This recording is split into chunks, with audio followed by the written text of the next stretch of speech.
What up, Fight World? It's your boy Ego, and I'm back with some more boxing. So, in honor of Throwback Thursday, I had to talk about one of my favorite fighters of all time, none other than Roy Jones Jr.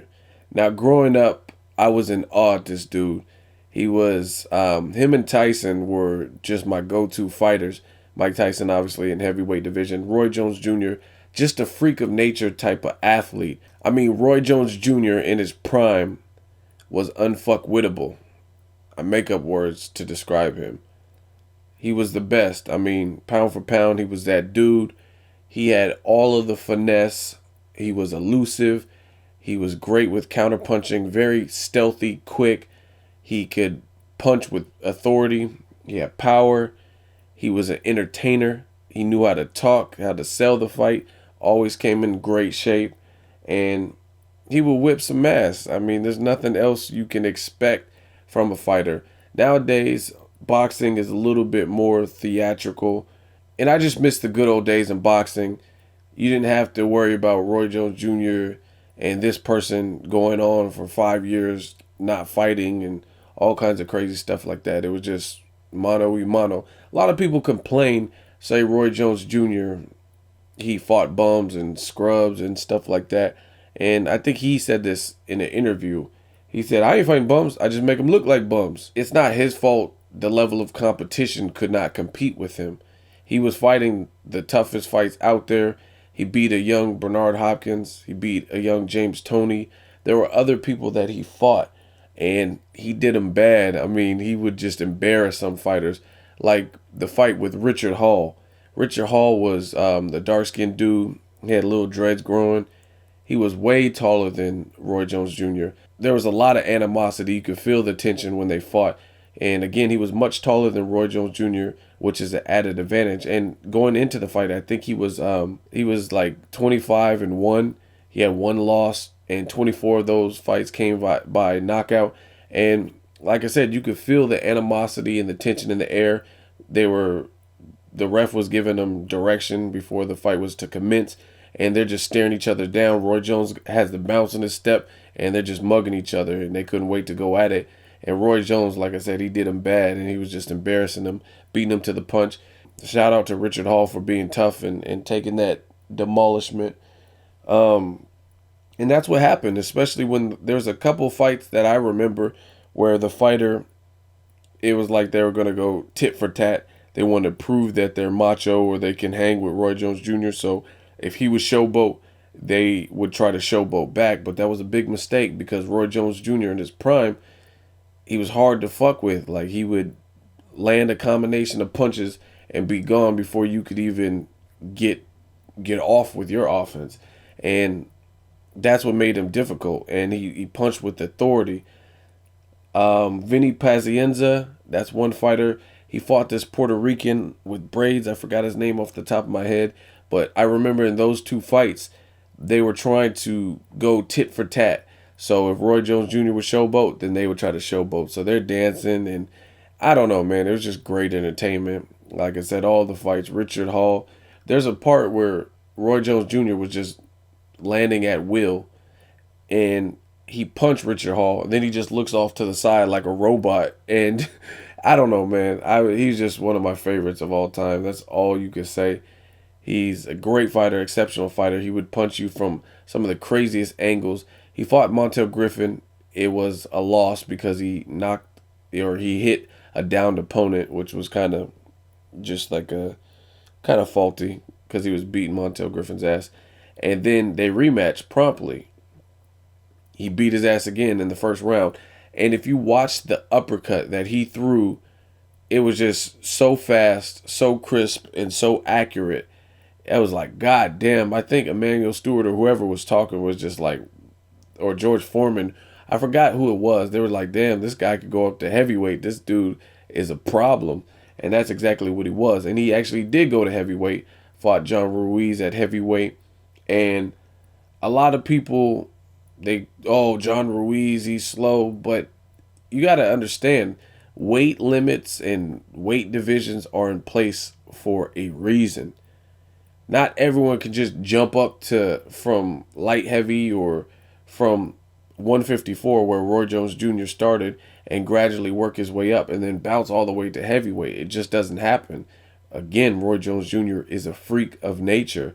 He is that type of athlete. He's a once in a generation type of fighter. And some people are like, oh, it was just John Ruiz. You got to look at John Ruiz's track record and who John Ruiz fought. He fought James Toney and several other people and gave them a run for their money. So it's not an easy feat like anyone could just go up to heavyweight. That's dangerous as fuck. And if it was so easy, you would see more fighters doing it. Why don't we see a lot of the fighters from today just moving up to heavyweight like it's no thing? And then if they do move up, you see situations like Steve Cunningham where he got knocked out when he moved up to heavyweight to fight Tyson Fury. So it happens. Boxing has weight divisions for a reason.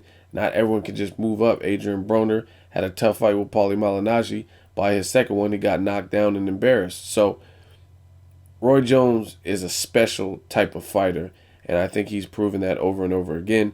Again, some people complain about his level of competition, but in all honesty, he did all he could do. I mean, he fought in all the divisions that he fought, and he proved his worth to me.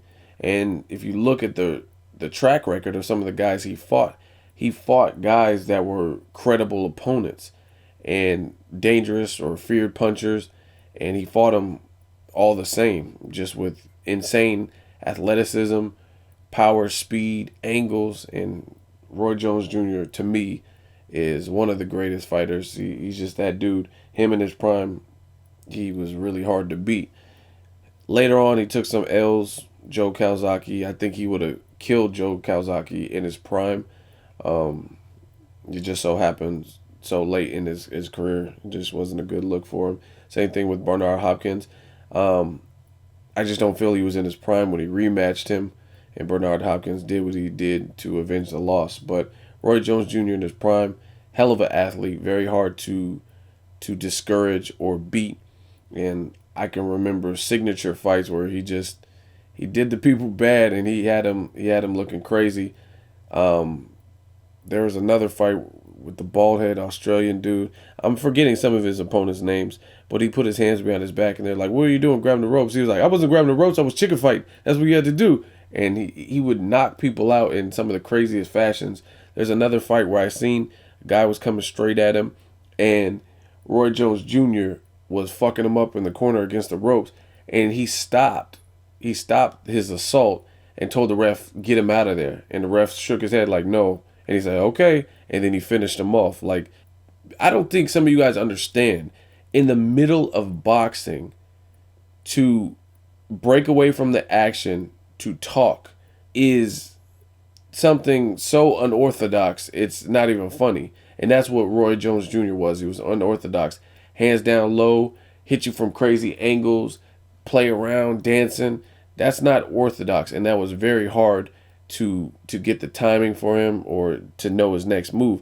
And another thing with Roy Jones Jr. that was so great is he would hit you from these crazy angles, and he kind of had that Allen Iverson instinct where Allen Iverson, before he crosses you up, he could be looking you dead in the eye, but using great peripheral vision, he knows where your feet are at. So when Allen Iverson sees your feet are out of position to stop the crossover, that's when he does it. And he'll just use that fast break and do a crossover, fuck your legs up to the point where you fall. Roy Jones Jr. employed the same skill. His eyesight was impeccable. I mean, he could look at you dead in the eye and then act like he's playing around, do a windmill with his hand, and then hit you with the same hand that he just did the windmill with, all while maintaining like a poker face and stern, strict eye contact. Again, some people might underestimate it, or because some fighters make things look easy, they think it is easy, but it's not. Like I said, the Richard Hall fight, he was punched Richard Hall, he punched the shit out of him, then he looks away like a robot. This is a tall opponent, someone who's taller than you. You have to be very fast and gifted to play around like that, because if he just hits you with a long jab, then I mean it could be lights out for you. So I mean he knew what he was doing in there. So shout out to Roy Jones Jr. Great commentator also, by the way. Leave a comment. Let me know what you guys think of Roy Jones Jr. What is your favorite Roy Jones Jr. moment? I personally think a lot of people got a lot from watching Roy Jones Jr. tapes. Got a lot. Sergio Martinez is one of them who kind of took a chapter out of Roy Jones Jr.'s playbook, and there's been others. There's a lot of people, I would say, that have been influenced over the years from Roy Jones Jr. Just a hell of a fighter. I believe Andre Ward said Roy Jones Jr. was his favorite fighter growing up, and definitely one of mine. So for Throwback Thursday, I had to talk about him. It's also his birthday today, so make sure you go to his social media and give a shout out to Roy Jones Jr. Say happy birthday. Again, a gifted, special athlete. I think he was robbed in the Olympics when he fought. And just overall, I mean, he was dominant from the late 80s all the way to the early 2000s, which is remarkable. So let me know what you guys think of Roy Jones Jr. What are your favorite moments? Where do you rate him in history? And what do you think of this topic for Throwback Thursday?